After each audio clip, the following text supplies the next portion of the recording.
Kemarin saya berkumpul dengan teman-teman alumni SMP di kedai kopi untuk silaturahmi dan mengenang keasikan kami semasa masih duduk di bangku sekolah.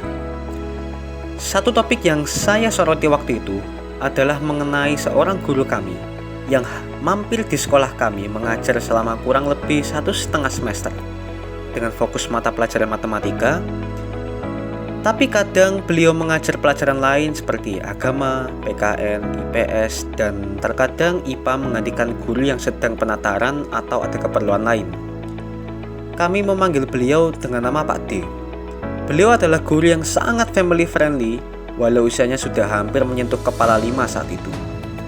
Rambutnya sudah memutih, jalannya sudah tidak tegap lagi.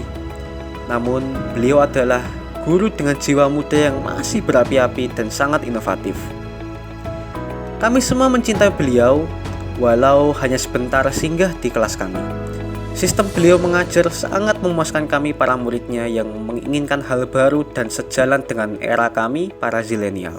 Saat pertama kali masuk kelas, Pak D membawa satu kotak jajan bembeng dan top. Setelah itu, beliau menulis sebuah soal matematika mengenai materi yang akan diajarkan hari itu. Beliau berkata, "Siapa yang ikut les di kelas ini? Siapa yang sudah belajar ini dan mengerti? Angkat tangan. Silahkan kerjakan dan kalau sudah, laporkan ke saya." 6 anak mengangkat tangan dan keenamnya menjawab dengan benar. Lalu dipersilahkan oleh beliau untuk keluar kelas.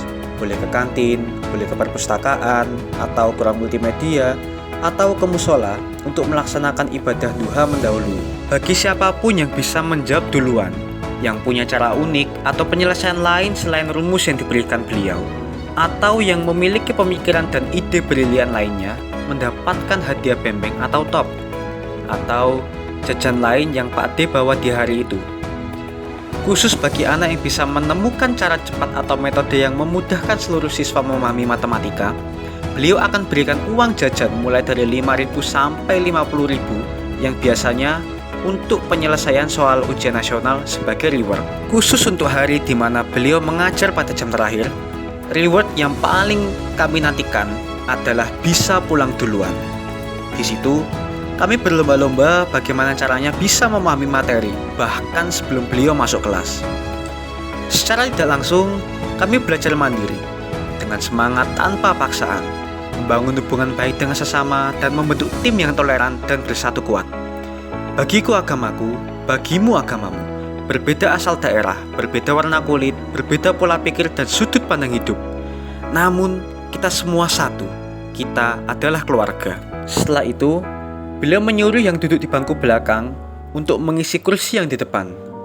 Lalu, beliau menerangkan materi dengan seru, disertai game dan kerja kelompok yang membuat kami berpikir bahwa pelajaran 90 menit ini kurang. Lalu, bagi siswa yang masih belum bisa mengikuti kelas seperti siswa pada umumnya, sepulang sekolah, Pak D akan memberikan ekstra kelas selama 30 hingga 45 menit khusus untuk mengajarkan mereka secara grup kecil dan memastikan bahwa semua siswanya menerima ilmunya secara merata dan maksimal seperti moto beliau di awal ketika memperkenalkan dirinya pada kami. No one left behind.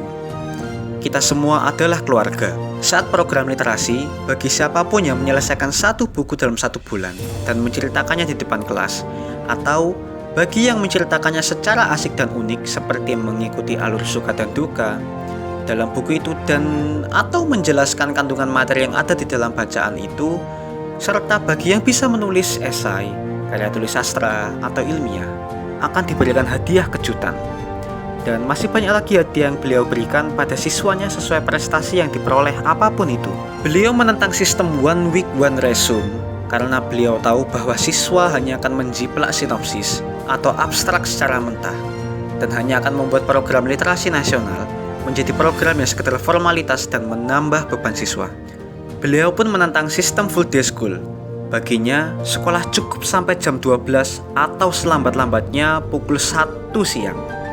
Jika dimulai jam 8 pagi, silahkan siswa dipulangkan pukul 3 atau 4 atau bahkan 5. Tapi, lewat pukul 1 siang, mereka bukan belajar formal, melainkan mengikuti kegiatan ekstrakurikuler atau kelas tambahan mandiri yang disediakan sekolah bagi siswa yang ingin memperdalam atau mereview pelajaran sulit yang belum diketahuinya. 1,5 semester pun berlalu. Beliau akhirnya berpamitan dengan kami. Kalimat terakhir yang sangat membekas di hati saya adalah saat hari Senin upacara bendera, beliau berpesan pada kami. Saya menjadi guru bukan untuk bekerja memperkaya diri. Saya cukup mengabdikan diri untuk melawan kebodohan dan kemiskinan. Biarlah cukup hari ini makan untuk saya dan istri. Besok rezeki pasti ada lagi. Anak-anak saya selalu mendapat beasiswa, jadi diringankan beban saya. Dengan guru apapun nanti, berbaktilah, taat dan patuhilah. Semua guru adalah pahlawan.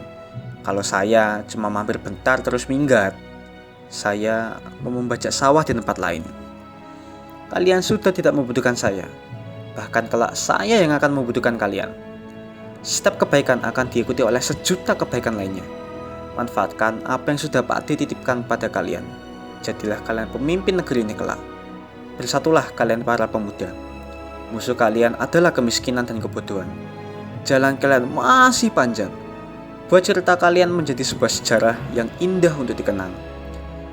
Saya cukupkan sampai sini saja. Toh, kalau udah kepanasan. Oke, see you. Sontak, seluruh siswa menangis dan mengerumuni Pak D. Memeluknya seakan enggan melepaskan kepergian beliau. Lalu, kami semua berbaris rapi dan bergantian mencium tangan Pak D. Dan ke Pak D, sayonara.